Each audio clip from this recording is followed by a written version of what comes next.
지금 우리 목사님께서 아주 과대평가를 많이 해주셨기 때문에 절대로 속으면 안 됩니다. 우리 랩런트 여러분, 사랑하는 중3 랩런트 여러분, 예비 고1 랩런트 여러분, 절대 속으면 안 돼요. 대단한 사람 아니기 때문에. 기대치가 높아가지고 올라오면은 낙심할 일만 남았다니까. 실망만 되기 때문에. 특히 여러분은 제가 평소에 뭐 부담 같은 거 전혀 없거든요. 그냥 별로 생각이 없기 때문에. 어딜 가도 부담을 별로 안 느낍니다.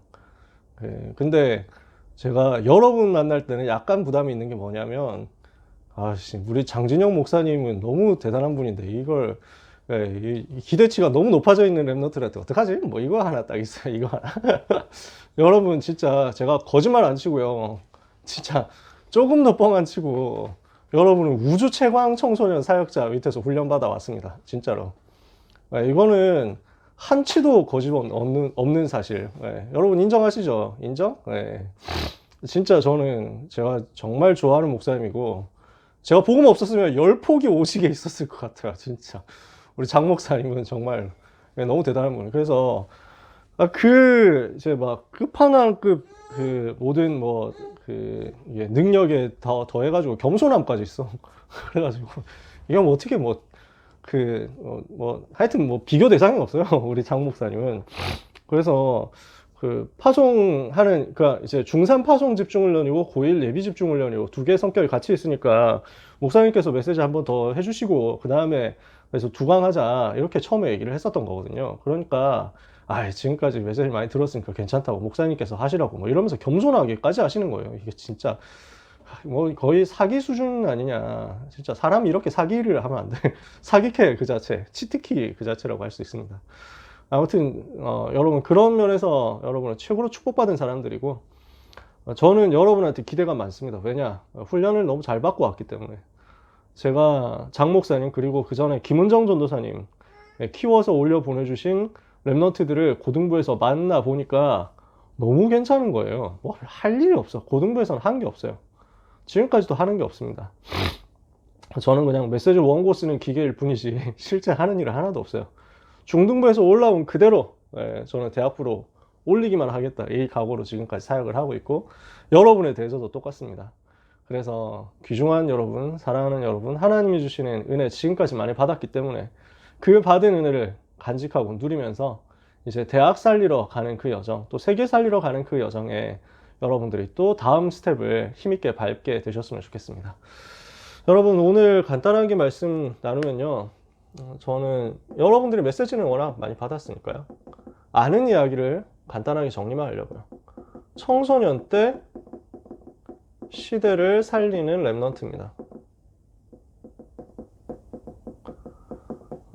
다니엘 1장 8절에 다니엘이 왕의 진미와 마시는 포도주로 자기를 더럽히지 아니하리라 하고 자기를 더럽히지 아니하도록 환관장에게 구했다 그랬죠. 그랬더니 1장 9절에 하나님께서 다니엘로 하여금 환관장에게 은혜와 긍휼을 얻게 하셨다, 그렇게 말씀했습니다. 랩런트 여러분, 시대를 살리게 될 것입니다. 여러분은요. 근데 언제 시대를 살리느냐? 주로 어른 돼서 살리겠죠. 시대를 언제 살릴 것이냐? 30대, 40대, 50대 이렇게 되어가지고 본격적으로 세계를 뛰고 가이사 앞에 서고 왕 앞에 서게 될 그때 살리겠죠. 그럼 여러분에게 제가 한 가지 얘기할 수 있는 것은 청소년 때 시대 살릴 수 있습니다. 어떻게 청소년 때 시대를 살리겠냐? 지금까지 여러분이 훈련받았던 그것만 누리고 있으면 됩니다. 자, 고등 시절이 어떤 시절이냐? 여러분들이 대충 잘 아시겠지만요, 고등학생 시절 어떤 시절이냐? 여러분 생각해 보세요. 중등부하고 고등부하고 큰 차이는 없습니다. 솔직히 말해서 아주 다르진 않아요. 초등에서 중등 올라올 때 엄청 달라요. 그 다음에 고등에서 대학 넘어갈 때 또 많이 달라요. 반대로 중등에서 고등 넘어가는 건 엄청 다르진 않아요. 그래도 많이 통하고 많이 이제 문화권도 일치하고, 한마디로 급식 아닙니까? 급식 세대. 그래서 여러분들은 초딩에서 진화해가지고, 진화라는 말은 사단 가까운 말이지만, 초등에서 진화해가지고 급식에서 진화해서 학식으로, 학식에서 진화해서 출근충으로 이렇게 해가지고 자꾸 변해가겠죠. 그래서 우리는 급식이라고 묶이는 한 세대예요. 어떤 면에서는 6년 동안. 근데 그래도 약간 구분을 해보자면은, 중등 시절은 초등에서 벗어나는 시기잖아요. 그러니까 초등의 색깔이 아직 남아있는 청소년이죠. 그죠? 근데 고등 시절은 어떤 시절입니까? 대학을 준비하는 시절이잖아요. 그러니까 대학하고 좀 붙어 있어요. 이게 약간 달라요. 약간 뉘앙스가 달라요. 그래서 중등 시절은 세상말로 하면은 뭐 2차 성징, 뭐 제4회화 이게 시작되는 시절이고 거의 보통 그게 이루어지는 시기라면 고등 시기는 거의 그게 완료가 된 상태에서 성인으로 가기 직전의 시기다. 요 정도 차이가 있어요. 그래서 우리 코로나 터지기 전에 청소년 수련회 때 그때 청소년 수련회 영상 그 뉴스 영상 그 편집해가지고 보여주잖아요. 마지막 날에 그때 중1 랩런트하고 고3 랩런트들 각각 인터뷰해가지고 영상으로 보여주더라고요. 그거 보니까 조금 다르더라고요. 그거 보니까 뭐 그 중1 랩런트들 수련회 참석해서 어땠어요? 하고 물어보니까 초등 수련회하고 별로 다르지 않았는데 그래도 은혜를 많이 받을 수 있어서 좋았어요. 뭐 해가지고 그 다음에 고등부 형들이나 언니들이 무섭진 않았어요? 별로? 뭐 무섭다는 생각은 안 해봤는데요. 뭐 이런 대답 이런 식으로 되게 귀엽더라고. 고3 애들 만나서 인터뷰하니까 막 잘잘잘잘이야. 그래가지고 아 대학 들어가기 전에 무엇을 준비해야 될 것인지 하나님께서 발견하게 해주신 시간표였고요. 하면서 막 이래. 아 되게 좀 뭐랄까 거기다가 이제 그 랩너트들이 이제 고등학교 3학년 정도 되니까 여자 랩너트들이 화장도 하고 이렇게 하잖아요. 그러니까 야 이게 어른 같다 이 생각이 들더라고요. 약간 거기서 보니까 갭은 느껴지더라고요. 여러분은 이제 초등 시절에서 성공적으로 벗어난 것입니다. 그렇죠? 이제는 대학으로 가야 돼요. 부모님이 그 키워주시는 대로 자라는 게 비교적 초등 시절이었다면 대학 시절 가면 이제 완전히 독립해야 되잖아요. 뭐 부모님들이 어떻게 터치를 못하는 거죠. 그 중간 단계로서 여러분 고등학교 시절을 밟는 겁니다. 그래서 어떤 면에서는 사춘기 벗어나는 시기겠죠. 여러분 중에서 사춘기를 어떻게 겪으셨는지 모르겠습니다만 저 같은 경우도 사춘기 있었거든요. 그러니까 일단 그 부모님하고 얘기가 잘 안 통하더라고요. 엄마 아빠하고 대화가 잘 안 돼. 너무 수준이 다른 것 같아. 엄마 아빠는 너무 뭘 몰라. 네, 저는 그랬었어요. 중등 시절에, 중학생 시절에. 그러니까 뭐 얘기를 해도 친구하고 얘기하는 게 좋고 친구하고 얘기해야 뭔가 해결이 되고 속도 시원하고 그래서 막 또 급식 중이병 같은 게 있잖아요 또 그러니까 딱 그게 들어가지고 막 무슨 뭐 너와 나는 피를 나누지 않았지만 사실은 형제야 뭐 이래가지고 막 이러면서 막 다니고 우리는 죽을 때까지 변치 말자 이랬는데 고등학교 들어가가지고 못 만났죠. 아직까지 못 만나고 있어요. 막 그런 사춘기 시절이 있죠. 그때는 또 제가 복음이 없었어요. 저는 다락방 운동을 고등학생 때부터 시작했기 때문에 중학생 때는 복음이 없으니까 사춘기를 더 이제 직격으로 맞았죠. 그래서 이런저런 것들 때문에 이제 갈등도 많고 동생들 집에 와서 보면요. 와, 너무 수준이 안 맞아. 너무 못 놀겠어. 아, 진짜 막 대화도 안 통하고 보기 싫고. 그래서 중학생 때 저는 사춘기 맞으면서 희망이 다른 꿈이 없고 다른 희망이 없고 빨리 어른 돼서 이 집을 탈출하고 싶다. 뭐 이런 마음이었어요. 그런 사춘기 시절에서 약간 벗어납니다. 뭘 하게 되냐면은 고등학생 시절에는 현실 인식이 되는 거예요. 중학생 때는 탈출하고 싶다. 이게 되게 셌다면은 고등학생 시절에는 근데 탈출해봐야 갈 데가 없네? 이런 게 조금 그 와닿아요. 네, 집구석에서 벗어나고 싶다. 가출을 하고 싶어도 현실적으로 가출해서 내가 며칠 정도 버틸 수 있을까? 네, 별로 계산이 안 나와. 각이 안 나와. 그러니까 그냥 버티고 있는 거야. 그러니까 약간 현실화 된다는 측면이 있죠. 그 다음에 그래서 약간 이제 머리가 그 굵어지고 더 커지고 생각도 많아지고 이렇게 되는데 하지만 아직 성인은 아니야. 하지만 아직 어른은 아니야. 그러니까 거기에서 부딪히는 갈등들이 있는 시기가 고등 시기예요.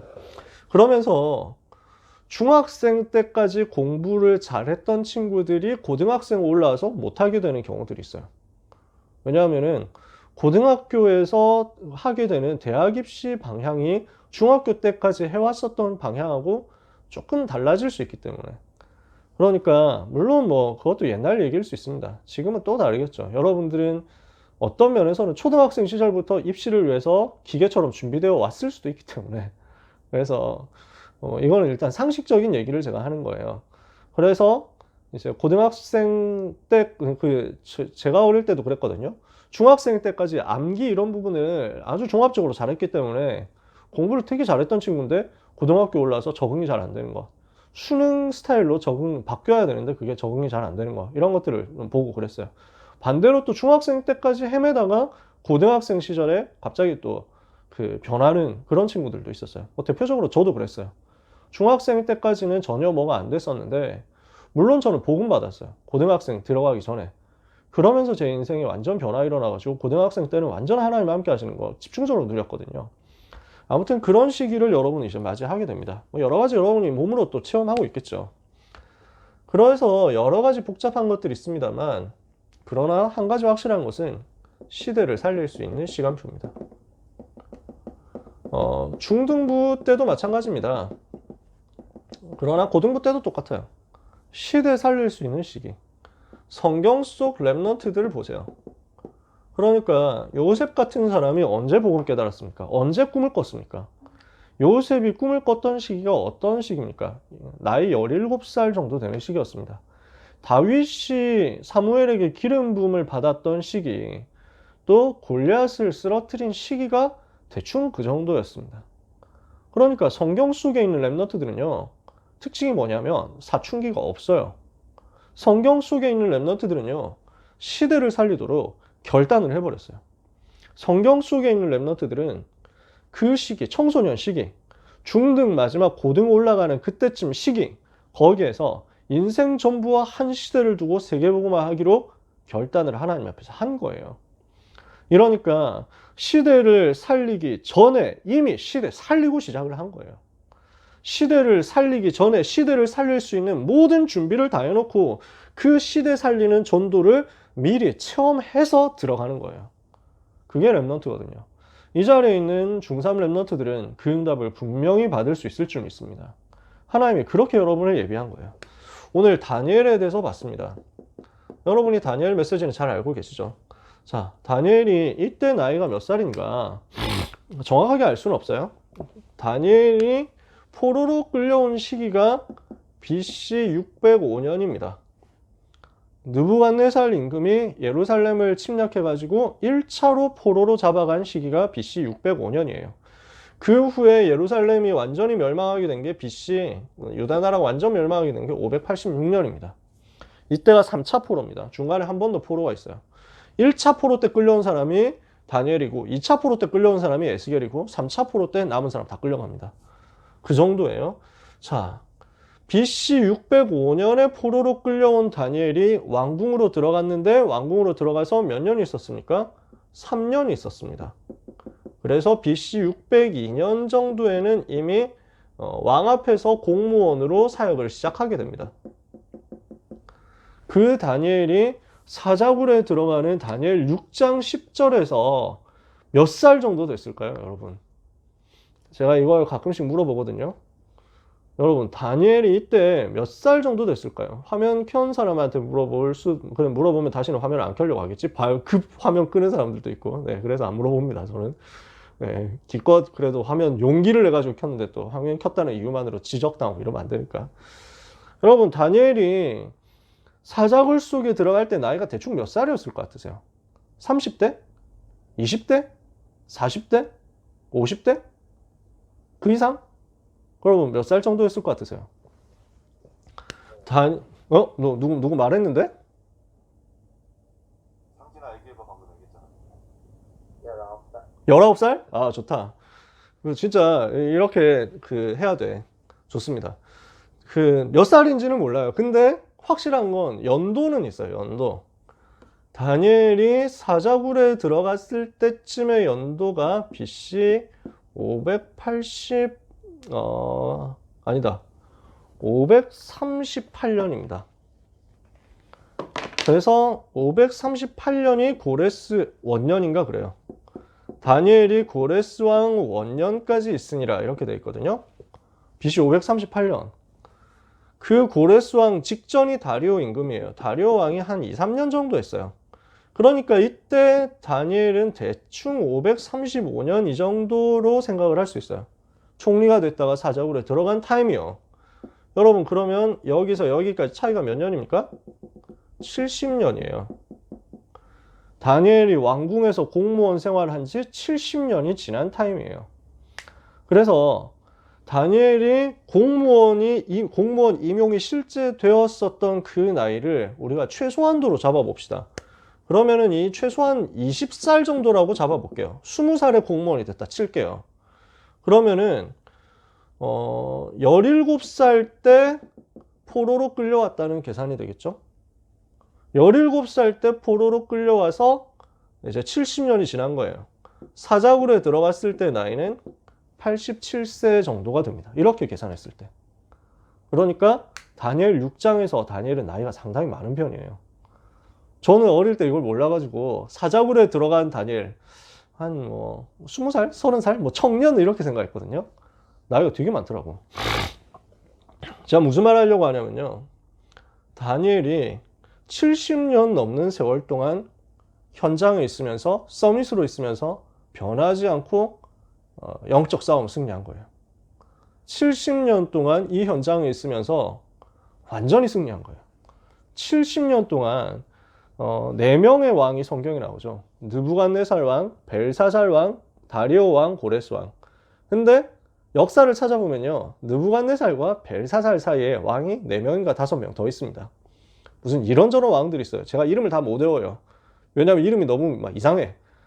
이름 외우는 사람이 2명인데 네르갈 샤레제르라는 왕이 있고 그 다음에 나보니두스라는 왕이 있어요. 나보니두스 왕이 벨사살의 아버지예요.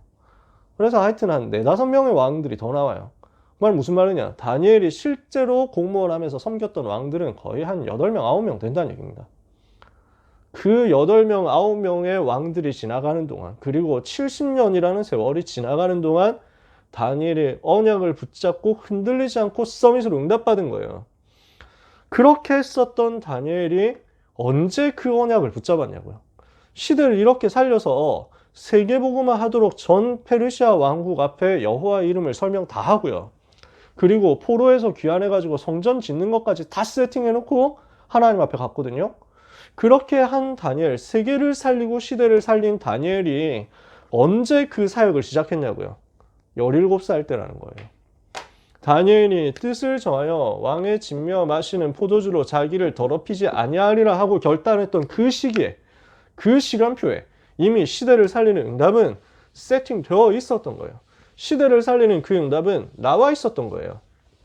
이 나이를 우리가 17살로 아까 전에 방금 계산을 해봤죠. 공무원을 20살 때 시작했다라고 하면은 17살 때란 말이에요. 그러면 여러분 지금 몇 살입니까? 지금 여러분이 16살 이제 마지막으로 달려가고 있잖아요. 내년에 여러분이 17살 된단 말이에요. 요셉이 언약을 붙잡았던 그 시간표, 다윗이 언약을 붙잡았던 시간표, 다니엘이 시대를 살렸던 그 시간표가 여러분 눈앞에 있다는 겁니다. 그것을 두고 하나님은 지금까지 여러분을 준비시켰습니다. 그래서 지금까지 준비한 것을 바탕으로 그대로 이어받아서 고등학생 시절에 응답을 찾아내면 됩니다. 무엇을 해야 되느냐? 우리가 지금까지 들었었던 그 복음을 확립시키는 겁니다. 어느 정도 확립해야 됩니까? 영원히 흔들리지 않는 수준으로 복음을 확립해야 됩니다. 여러분이 앞으로는 다시는 흔들리지 않을 만큼 복음을 붙잡아야 돼요. 저는 청소년 때 좀 흔들렸어요. 의심도 있었고요. 염려도 되고요. 하나님이 안 믿어지는 시간표도 있었어요. 전도 열심히 하는데 하나님이 안 믿어지는 거예요. 다락방 운동하고 유목사님 메시지 듣고 계속 따라가는데 하나님이 안 믿어지고 중간중간 흔들렸거든요. 왜냐하면 저는 고등학생 때 시작했으니까. 여러분은 중학생 때 이전에 이미 시작해서 여기까지 온 거예요. 중학교 3년 동안, 중등부 3년 동안 완전 준비돼가지고 온 거예요. 그래서 이제 청소년 시기 끝나기 전까지, 대학 들어가기 전까지 대학생들 다 흔들리고 있거든요. 너무 많은 대학생들 흔들리고 있거든요. 대학 가가지고 대학 현장에서 나오는 세상의 지식과 세상의 학문과 세상의 문화 속에서 속절없이 흔들리거든요. 여러분은 그 사람들을 살릴 만큼 영원히 흔들리지 않을 복음을 확립을 해야 되겠습니다. 그래서 마태복음 16장 18절에 예수님 뭐라고 했죠? 너는 베드로라, 내가 이 반석 위에 내 교회를 세우리니 음부의 권세가 너를 이기지 못하리라. 이 정도로 복음이 확립돼 버려야 돼요. 그래서 여러분 3가지로 복음을 확립하셨으면 좋겠어요. 첫 번째는 나와 복음입니다. 나를 두고 복음이 확립됐으면 좋겠어요. 복음의 내용은 여러분이 이미 알잖아요. 인간이 하나님 떠나가지고 모든 문제가 시작됐죠. 인간의 영적 존재이기 때문에 하나님 만나야 행복한데 하나님 떠나버렸어요. 그래서 죄에 빠져서 마귀자녀됐어요. 이 세 가지 문제 때문에 인간에게는 근본 문제, 우상 문제, 정신 문제, 육신 문제, 내세 문제, 후대 문제 계속 저주와 재앙이 오게 된 거예요. 이 재앙 문제 해결을 할 수 없으니까 하나님이 그리스도를 이 땅에 보내서 모든 문제를 해결했습니다. 어떻게 해요? 참 왕으로, 참 선지자, 참 제사장으로. 그래서 사단과 저주와 지옥의 모든 문제를 끝냈습니다. 그리스도는 십자가에서 모든 문제 해결했습니다. 갈보리산 십자가에서 모든 문제 해결하시고 죽으시고 부활하신 그 그리스도께서 감람산 하나님의 나라의 비밀로 여러분과 지금 함께 계시고 여러분에게 성령 충만 주셔서 마가다락방에 역사하셨던 것처럼 똑같이 성령 충만 받고 세계복음화 하도록 모든 답을 다 주셨습니다. 그 복음이 나와의 관계 속에서 완전히 확립되는 단계를 여러분은 꼭 체험하셔야 되겠습니다. 이미 된 사람도 있을 겁니다. 이 부분이요, 여러분에게 있는 모든 과거 속에서, 여러분에게 있는 현실 속에서 확립되는 거예요. 그래서 나에게 주어져 있는 과거의 모든 상처, 나에게 주어졌었던 과거의 모든 어려움 속에서 복음이 복음이라는 것을 확인하는 거예요. 확정하는 거예요. 나한테 과거에 이런 어려움이 있었어요. 나한테 과거에 이런 흑역사 있었어요. 나한테 과거에 이런 상처 있었어요. 아무에게도 말할 수 없는 이런 고민이 있었어요. 그 모든 과거를 두고 잊어버리는 게 아니에요. 지난주에 목사님 얘기하셨잖아요. 상처 있죠. 그 상처를 잊어버리는 것도 아니고 그 상처를 어떻게 덮어버리려고 거짓말하는 것도 아니고 이 상처에 잡혀가지고 계속 어둠을 품고 있는 것도 아니고 이 상처가 하나님이 나를 증인으로 세우시는 최고의 축복의 계획이고 발판이었구나 라고 붙잡아 버리는 거예요. 이걸 지금 다니엘이 한 겁니다. 과거의 모든 많은 상처, 얼마나 상처 많았겠습니까? 여러분 생각해 보세요. 다니엘이 포로로 끌려왔다니까요. 청소년 나이에요.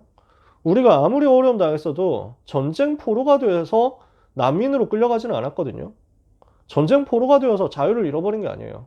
여러분, 전쟁이라는 것은 보통 일이 아닙니다. 전쟁 났다, 사람 죽는다, 이게 보통 일이 아니에요. 저도 사람 죽어서 총 맞고 죽은 시체 이런 걸 본 적은 없어요. 다행히도.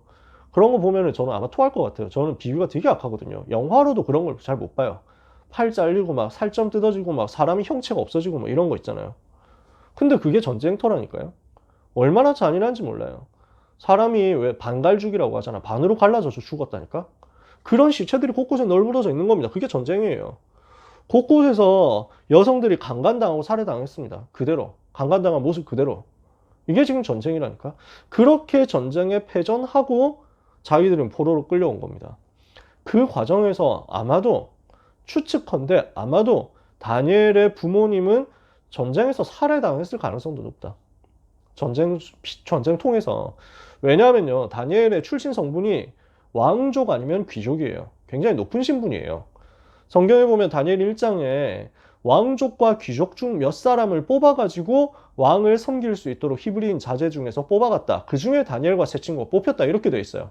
왕족 아니면 귀족이에요. 그러면 평상시에는 좋죠. 근데 전쟁터는 어떻습니까? 전쟁 났을 때는 어떻습니까?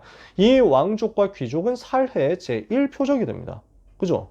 왕족, 귀족 높은 사람이거든요. 엘리트들이거든요. 이거 남겨두면은 나중에 전쟁 다시 일으킬 위험이 있단 말이에요. 나중에 이거 가지고 문제 날 구석이 있단 말이에요. 그러니까 당장 죽여버린다니까? 전쟁에서 앞장서서 싸우다가 죽었든지 아니면은 전쟁 이후에 책임을 지고 처형당했든지 이럴 가능성이 있어요. 확실한 건 아닙니다.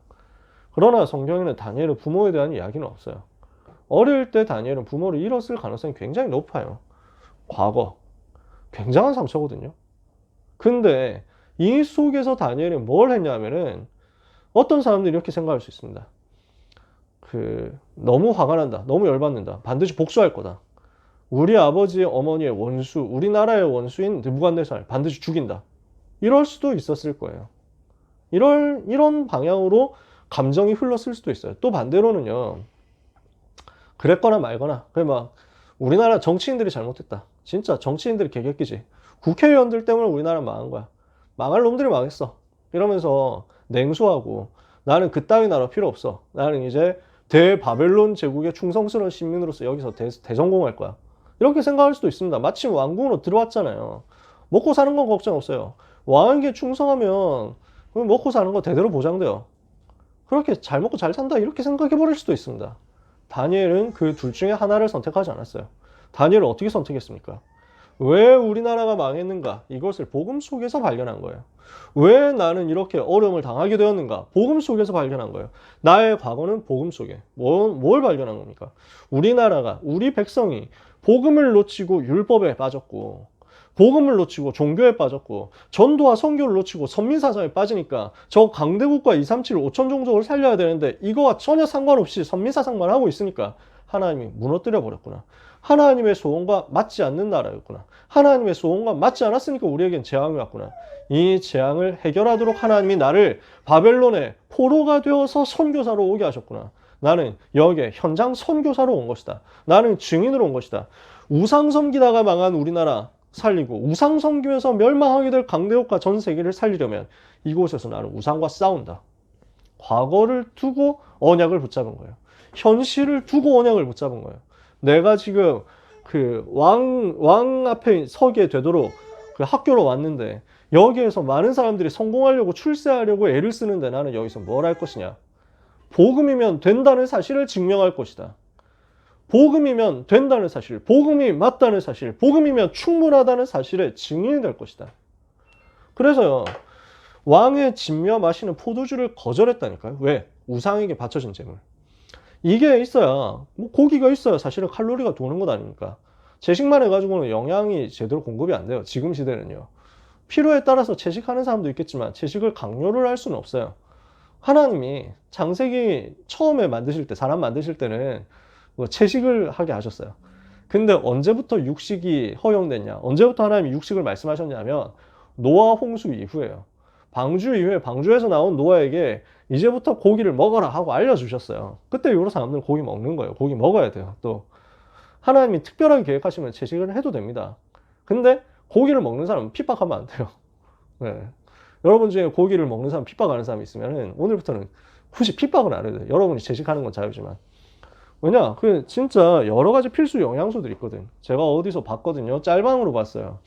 채식주의자의 뭐 현실 이렇게 해가지고 온 가족이 다 채식을 하는 거야. 어느 정도 채식이냐? 완전 동물성 이런 걸 하나도 안 먹는 거야. 그래가지고 뭐 유제품 이런 것도 거의 안 먹더라고. 결과 어떻게 되냐? 뭐 영양소, 뭐 탄단지 이게 없는 것은 물론이고 비타민이고 뭐고 아무것도 없어. 다 얘들 삐쩍 말랐어. 온 가족이요. 그러니까 뭐가 필요하다 하면서 다 알려주더라고요. 포로로 끌려온 다니엘이 고기 양껏 먹을 수 있는 그 상황, 그리고 먹어야 되는 상황인데 거절했어요. 왜? 우상과 타협할 수 없다. 평생 안 먹었느냐? 저는 아니라고 생각합니다. 다니엘이 국무총리 됐잖아요. 서밋 됐잖아요. 공무원 됐잖아요. 이러면 자기 나름대로 고기 사다 먹으면 되거든요. 그러니까 그때는 상관없을 거야. 근데 여기서는 안 했어요. 우상에게 바쳐진 재물이라는 확실히 알았기 때문에. 나는 복음이면 된다는 사실, 오직 복음이면 된다는 사실에 증인될 것이다. 현실 속에서 복음을 나의 것으로 확인하고 누린 거예요.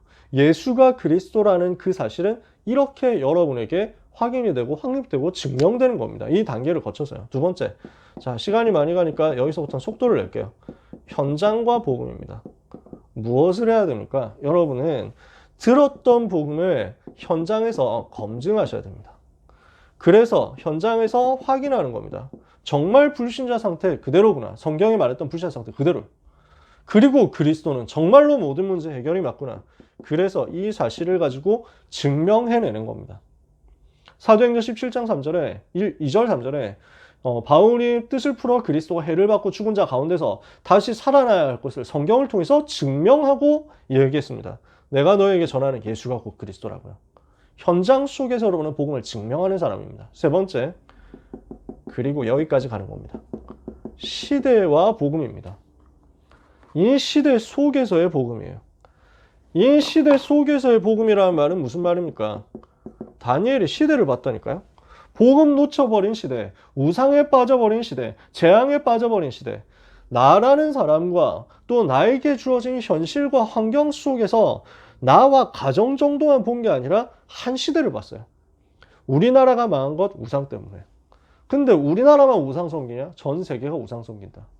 하나님이 나를 바벨론에 보낸 이유, 지금 전쟁 일으키면서 전 세계를 침략해가지고 전 세계를 함께 우상 문화 퍼뜨리면서 멸망으로 빠뜨리려 하는 저 바벨론 뒤집어야 되겠다는 거예요. 이것 때문에 하나님이 나를 바벨론에 보냈구나. 그러니까 바벨론이 원수의 나라라고 보이는데 그게 아니야. 뭘 모르면은 원수 나라 이렇게 생각한다니까? 아니에요. 하나님의 절대 계획이 있는 그곳이에요. 복음을 잘 모르는 상태에서 이 하나님의 언약의 계획이 언약적인 한으로 품어지지 않은 상태에서 단순하게 시대를 봐버리면 고등학생 때도 많이 그런 걸 보게 됩니다. 민족주의 감정 자극해가지고 일본 나쁜 놈 이렇게 가요. 조금 머리 들어간 사람은 중국 나쁜 놈, 뭐 시진핑핑이 개객기, 핑핑이가 뭐 개객기 비슷한 거는 뭐 사실입니다만 이걸 중국 분들이 듣지는 않겠죠. 제가 중국 분들 만나보니까 비슷한 얘기 하시더라고요. 아무튼 근데 우리가 감정적으로 빠질 게 아니라니까. 미국이 뭘 잘못했다, 제국주의, 미국 사람들 제국주의 때문에 우리나라 갈라졌다? 그렇습니까?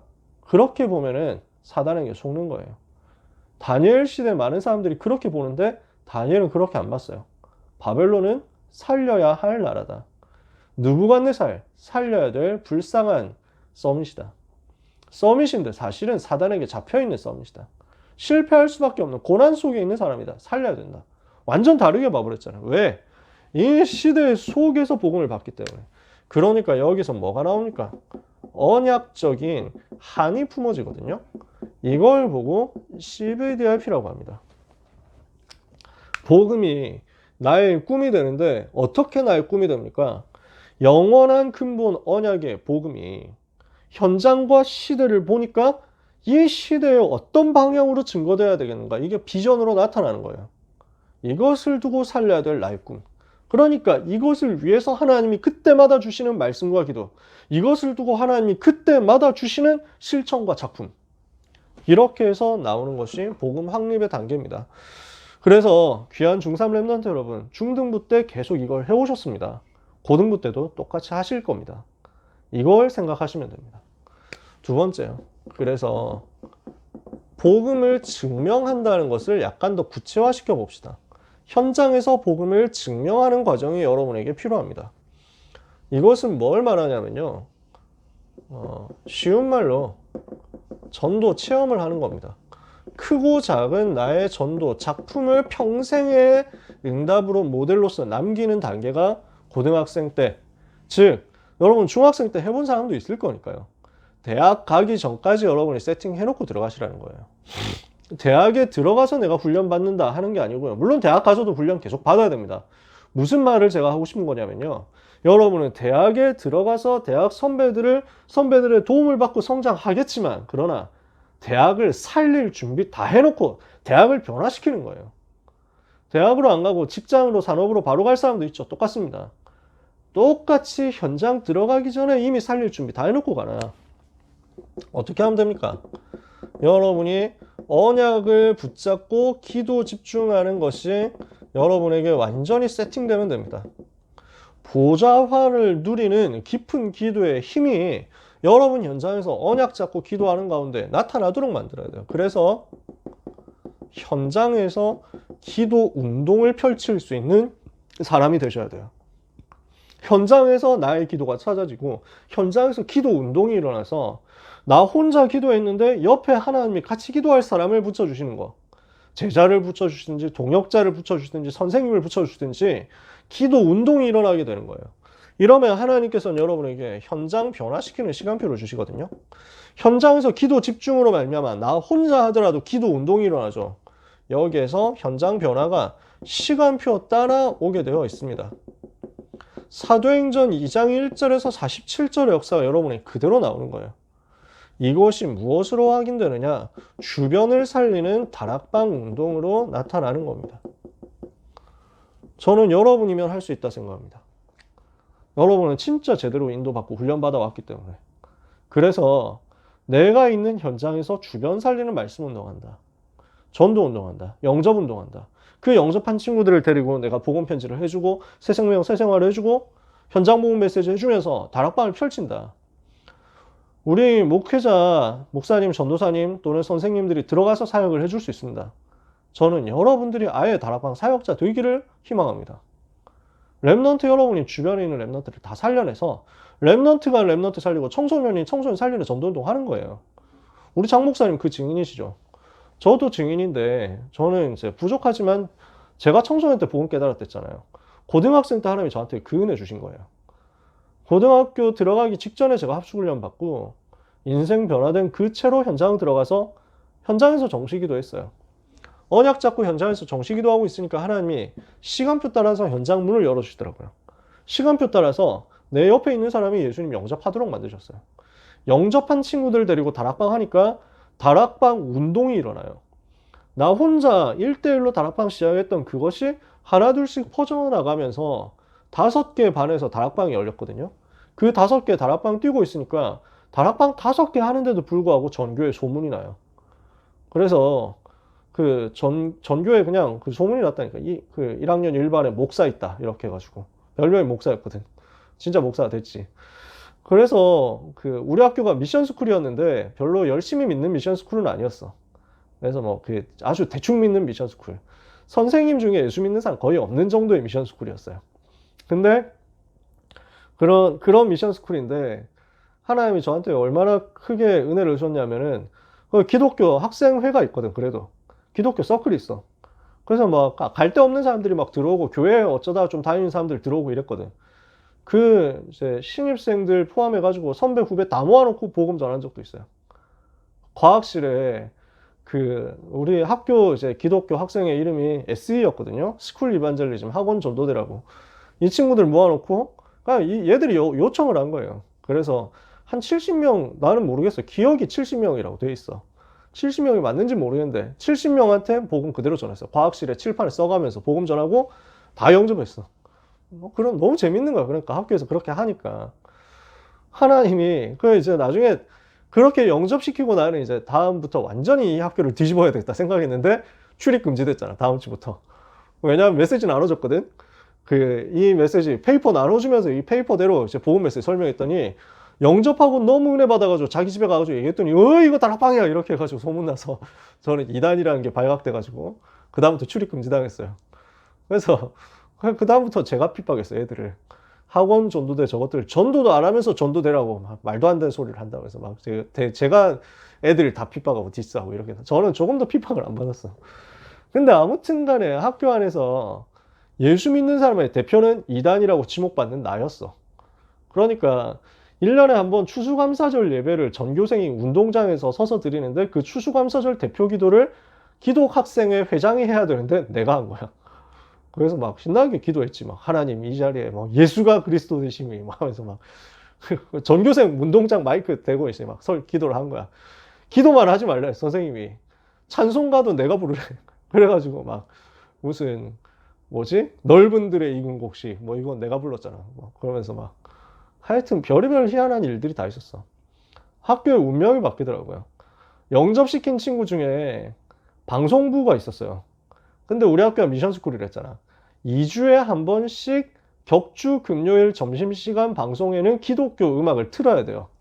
근데 애들이 기독교 음악을 잘 모르거든. 그래서 영접은 했는데 잘 모르니까 교회화는 안 되니까 그래가지고 야, 기독교 음악 뭐 좀 추천해주면 안 돼? 이래가지고 내가 가지고 있는 다락방 찬양 1집을 딱 전달해줬지.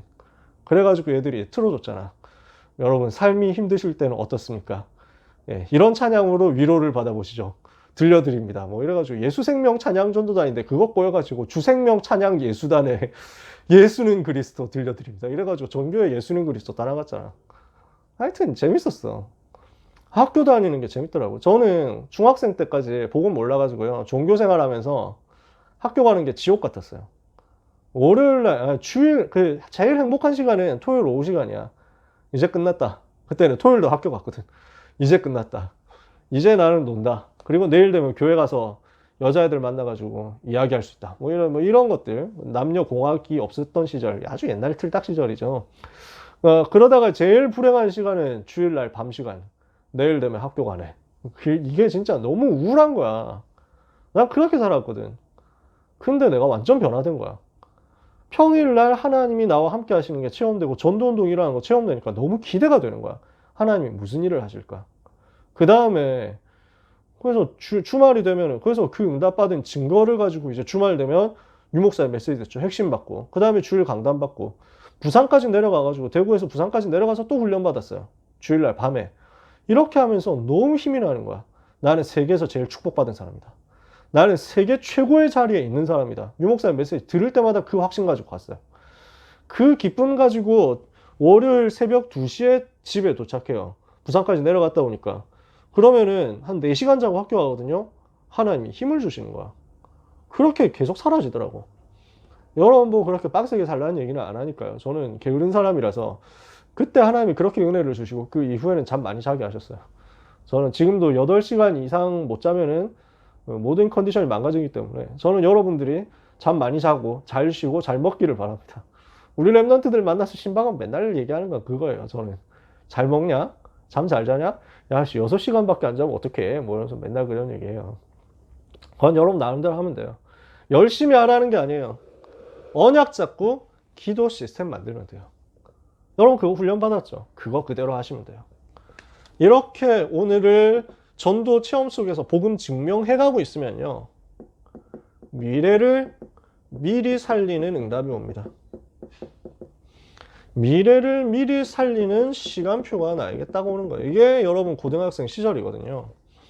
그래서 다음 주에 신행수 목사님께서 말씀 주시면 이 부분에 대해서 집중적으로 얘기를 해줄 거예요.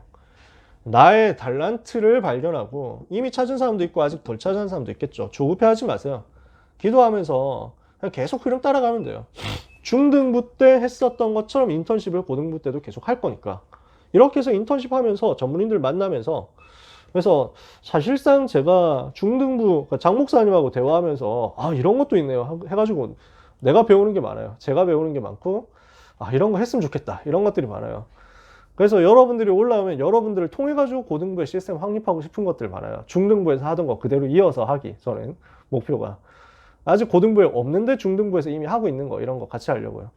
저는 계속 마음에 담고 있는 것 중에 하나가 중등부에서 줌 스터디방 이런 거 하잖아요. 그거 진짜 하고 싶거든요. 아직 고등부에 그게 없어요. 그런 것도 하고 싶어요. 여러분 통해서 제가 하고 싶은 기대가 참 많거든요.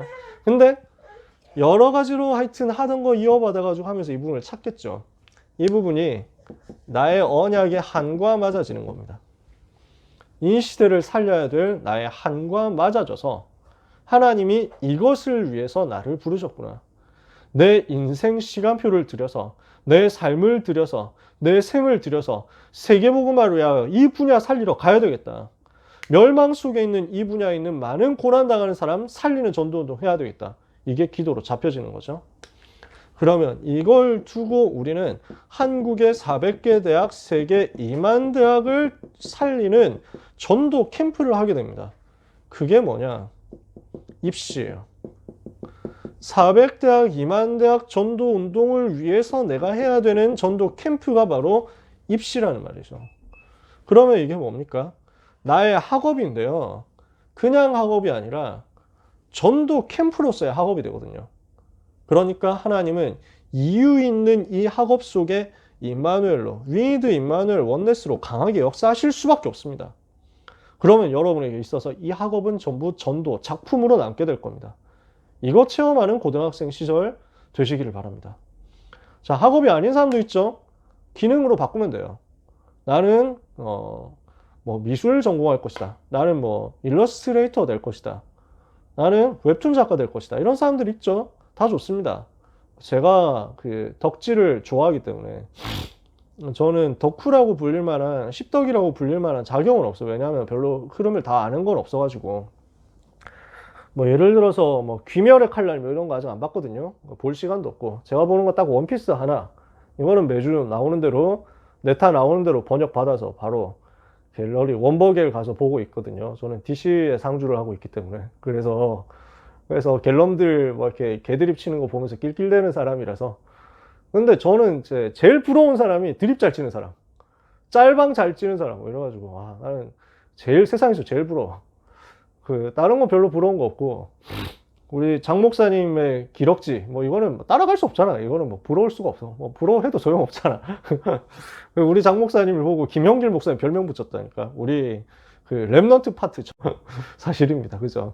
근데 하여튼 뭐 여러분들 이제 고등부 올라오면은 메시지 시간에, 전에는 이제 목사님 얼굴 보면서 했다면 이제는 그냥 노트를 보면서 해도 된다는. 네. 네, 그래도 눈 마주쳐 달라. 그러면 메시지 할 때 편하니까. 근데요, 제가 부러워하는 사람은 짤방 잘 찍는 사람. 그래가지고, 진짜 뭐 드립을 잘 치는 사람이 되고 싶은데 이게 참 힘들더라고. 아무리 생각해도 안 나와. 그래서 제가 하고 싶은 드립이 막 그 인방 보면서, 정확하게는 뭐 인방을 다 보진 않고 유튜브로 게임 하는 사람들, 저는 게이머들 유튜브 많이 보거든요. 그래서 여기서 막 게이머들 하는 거 보면서 배우는 게 막 이런 거. 까비 아깝소. 이거를 꼭 써보고 싶은데 메시지 때 쓸 일이 없는 거야. 아씨, 이거 진짜 해보고 싶은데 막 까비 알론소, 까비 아깝소 뭐 이러면서 막 되게 써먹고 싶은데 타임이 안 나와. 이게 치고 들어갈 타임이 안 나와. 이게 참 그런 게 마음대로 안 되더라고. 막 요즘에는 막 땡땡이 말대꾸 뭐 이런 거 이제 짤방이 있는데 이런 것도 써먹고 싶은데 쓸 데가 없어. 저는 하여튼 그런 게 잘 안 되는데, 여러 가지로 여러분에게 있는 달란트 중에 그런 것이 있을 수도 있습니다. 너무 좋아요. 모든 분야, 모든 방향이 다 달란트예요. 그렇게 드립 잘 치는 사람은 그쪽 분야로 완전 특화된 사람입니다. 그거 진짜 하나님 주신 재능이에요. 방송으로 나갈 수도 있고, 연예에 나갈 수도 있고, 아니면 작가로 나갈 수도 있어요. 그런 사람들.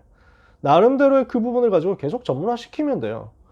그 방향이 전부 전도 작품으로 남는 거예요. 대학을 살리고 전문 분야 살리고 전공 분야를 살리는 전도 작품이 될 것이다. 이렇게 해서 여러분 어떻게 됩니까? 237 치유 서밋을 위한 24 파수꾼이 될 것입니다. 하나님이 이것을 여러분에게 주시는 거죠.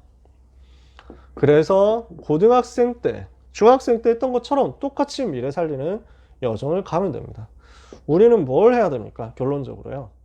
그래서 여러분은 지금까지 받았던 응답을 그대로 받으면서 우리 중등부, 우리 목사님, 전도사님에게 진짜 감사 회복하시고, 우리 맡은 선생님들에게 정말 감사하면서 그 감사를 가지고 고등부로 오세요. 그래서 여러분은 모델이 되어주세요. 고등부에서 모델 되시고 온 교회 모델 되세요. 그래서 누구한테 배운다 이런 것보다는 배워야 되겠죠. 항상 배워야죠. 항상 겸손하게. 근데 여러분은 고등부 와가지고 예배 모델이 되시고 기도의 모델이 되시고 현장의 모델이 되세요. 이미 응답 다 받았기 때문에, 많은 훈련 다 받았기 때문에. 그래서 고등부에서 흐름을 바꾸는 사람이 되세요. 고등부 흐름대로 막 이렇게 뭐 배울 것도 있겠지만은 오히려 고등부에서 여러분이 변화시켜야 될 부분도 많아요. 예를 들어서 저는 마음이 약해가지고 화면 켜라 이런 얘기를 전혀 못 하거든요. 그래서 뭐 고등부 예배 줌 켜보면은 화면 킨 사람 한 5-6명 뭐 이렇게 되는. 근데 중등부에서는 화면 키는 게 아주 그 규례가 되어 있다고 제가 얘기를 많이 들었거든요. 화면 안 키면 이단이라고 막 얘기를 들었는데, 네, 그래서 막 그런 것도 분위기 바꾸는 거야. 고등부 모델이 되는 거지. 그리고 온 교회의 모델이 되세요. 영적인 흐름을 바꾸는 모델이 되는 겁니다. 그러면서 여러분들 훈련 스케줄 준비를 지금부터 하셔야 돼요. 미리 준비하셔야 됩니다. 왜냐하면 1월달 들어가면 바로 훈련이거든요. 그죠? 여러분 원단 기도의 메시지 진짜 생을 걸고 받아야 되겠죠. 근데 이때가 참 애매하거든요. 왜냐하면은 이제 학년이 바뀌면서 중등부에서 고등부 올라오니까 중등부 선생님들은 여러분 이미 파송했고, 고등부 선생님들이 여러분 아직 잘 모르는 그때 원단 기도회야. 이러니까 여기에서 이제 빈틈이 생겨버려. 그래서 1년 중 제일 중요한 말씀 받는 시기를 놓쳐버릴 수 있다니까. 여러분 지금부터 기도로 준비하면서요, 중3 선생님들하고도 계속 소통하세요. 그래서 좀 더 소통해요. 지금 내년도 반편성을 저희가 지금 작업을 하고 있습니다. 어제도 좀 했거든요. 그래서 어제 해가지고 대충은 만들었는데 부족한 부분이 너무 많아서 아직 확정을 못했어요. 저는 꿈이 원래 선생님들 데리고 와서 여러분한테 인사시키는 거였는데 다음에 해야 될 것 같아요. 근데 여러분 원단 기도회 하기 전에는 여러분들을 맞이할 고1 선생님들하고도 소통이 되어가지고 중3 선생님, 고1 선생님하고 같이 원단 기도회 은혜 받으세요. 그리고 청소년 수련회 있죠. 당장 우리 내년에 이거 응답 받아야 되거든요. 1월 달이잖아요. 여기에서 지금부터 마음 담고 들어가야 되겠습니다. 자체 훈련 스케줄도 있습니다. 고등부 자체 스케줄도 있죠. 중등부 서밋타임 7시 30분이잖아요. 고등부 서밋타임 7시입니다. 그래서 30분이 앞당겨져요. 힘들겠죠? 네, 저도 힘들어요. 제 목표는 서밋타임 없어지는 건데, 네, 전 잠 좀 잤으면 좋겠어요. 전 너무 힘들어요. 그래서 장 목사님 서밋타임 하실 때 아마 세수하고 가실 거라고 생각하는데 저는 세수도 안 하고 나옵니다. 랩런트한테 알려주려고. 그래서 그냥 너무 부담 갖지 말고 그냥 잠 깬 그대로 들어오라고. 나도 잠 깨자마자 그냥 들어온다. 모자 쓰고 그냥 나옵니다. 저지 입고 그냥 나와요. 그래서 도저히 못 봐주겠다는 사람은 그냥 혼자 서밋타임 하면 됩니다. 그래서 하면 돼요. 중등부 서밋타임 계속 인도 받아도 되고. 고등부 서밋타임 7시부터 7시 한 20분, 25분까지 합니다. 20분 조금 넘어서 끝나요. 한 22분 이 정도 보통 끝나요. 그리고 사명자 다락방 있고, 전도 요원 훈련 있고, 소수 집중 훈련 있고, 반별 다락방 있고, 스케줄은 이렇게 있어요. 그래서 지금 뭐 그런 여러 가지 스케줄들은 나중에 들어오면 또 조금 여러분한테 정리해가지고 단톡방 같은 걸 통해서 여러분한테 알려줄 수 있을 거예요. 지금 중요한 거는 본부 훈련 스케줄. 여기에다가 조금 성령 인도 받아서 반별로 응답 받아가지고 자체 스케줄 보면 됩니다. 선생님하고 소통하는 거죠.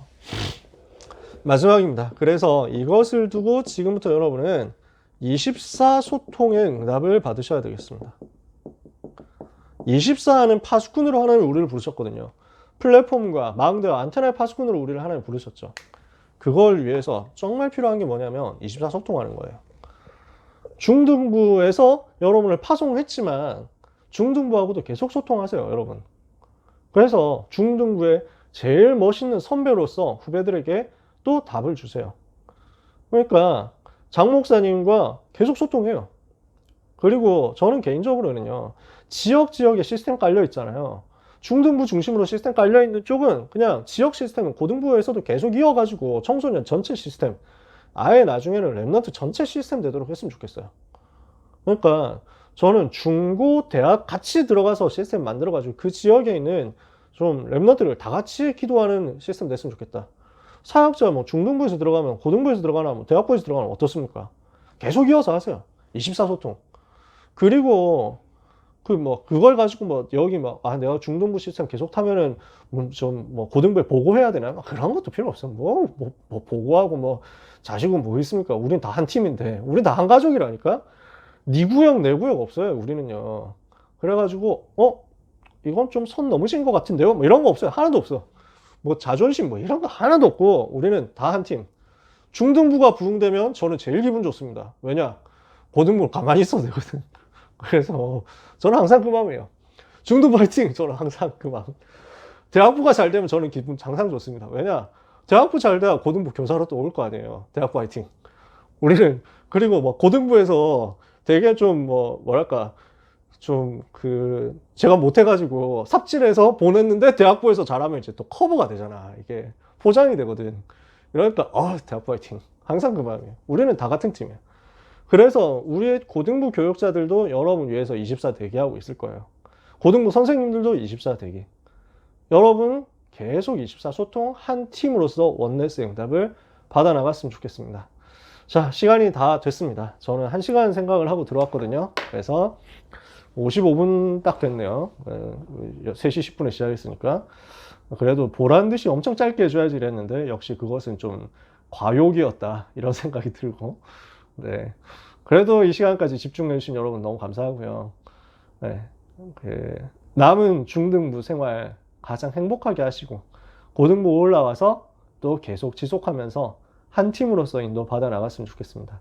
여러분을 만나고 여러분들을 맞이할 수 있게 되어서 저희는 너무 기쁘고 설레는 마음이고요. 항상 여러분 위해서 기도하면서 기다리고 있겠습니다.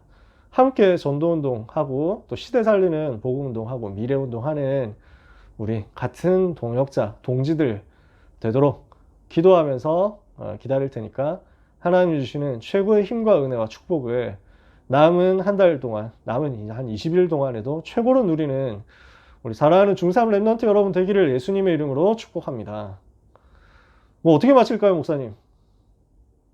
제가 잠깐 광고하고 네. 목사님 기도를 해주시면 네, 알겠습니다. 우리 귀한 말씀 주신 목사님께 박수 한번 주시죠. 시간 가는 줄 모르고 너무 재밌는 얘기 말씀 많이 해주시고 또 일단 여러분 목사님 얘기하신 대로 저는 너무 감사한 게 마음이 통하고 너무 편해요, 목사님. 그래서 고등부에서 지금 교육자가 들어가는 지금 또 제가 들어가는 고등부도 많이 있고 그래서 교회는 하나로 계속 가요. 그리고 이제 코로나가 좀 풀리면 우리 중고등부 연합 찬양 예배 뜨겁기도 할 겁니다. 그래서 뗄래야 뗄 수 없는 관계니까요. 고등부 간다고 너무 아쉬워할